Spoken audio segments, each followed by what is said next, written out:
Mathias Walukagga President Robert Kyagulanyi Ssentamu yamuwa task ey'okumenyaamenya manifesto.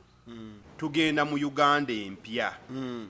Omanyi bwe baba Walukagga kaadi abantu baavaayo betulowooza nti baasoma, bagamba nti baasoma, abalala tebaasoma olw'okuba yafuna bachelors mu law, olw'okuba yafuna masters mu law, olw'okuba nga yakola public management, byonna byonna ebyo.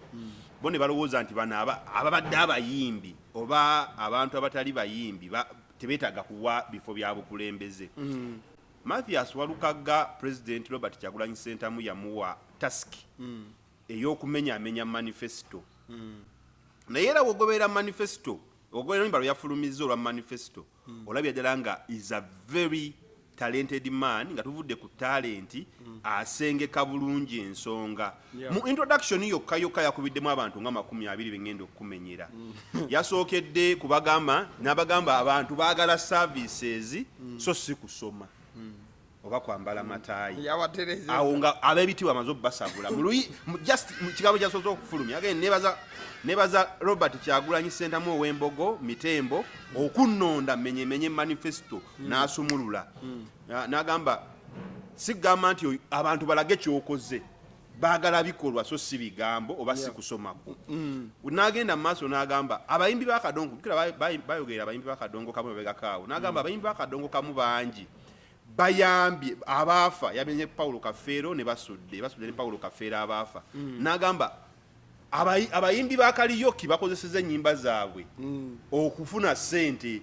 Ba Kaliyoki ng'olwasabuliddemu Gravity omutujju kuba y'omu ku baddamu ennyimba za Paulo Kafeero n'akola ki n'ayitimuka. N'agenda mu maaso n'agamba simanyi oba olw'okubanga ekyo ne anko ow'ebitaano kyeyava yalumba ab'akadongo kamu n'asabula ow'ebitaano Mathias Mpuuga. N'agamba gwe kikulemye kusigala nga weemyusa n'okudayinga, mbadde simanyi nti omukulu adayinga enviiri bulijjo ndaza bbulaaka. Sirina kye mmanyi ekyo. Nedda totya, yagambye kikulemye kusigala nga weemyusa n'okudayinga enviiri. Akaviiri ka Mathias Mpuuga ka bbulaaka akadayinga bulijjo. Bonna ekirungi be bamaasi. Era yagambye nina n'oluyimba lwo katubiveko n'oluyimba lwo saala lugenda kukola ki? Lugenda omusajja gafunye kadi abasajja agenda kufiirako bafiire. Yagambye nina oluyimba lwo. Eno kadi Mathias gye yafunye.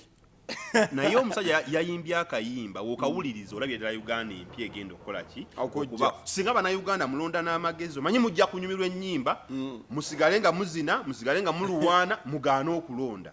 Mugende mulonde bituukirire. All right.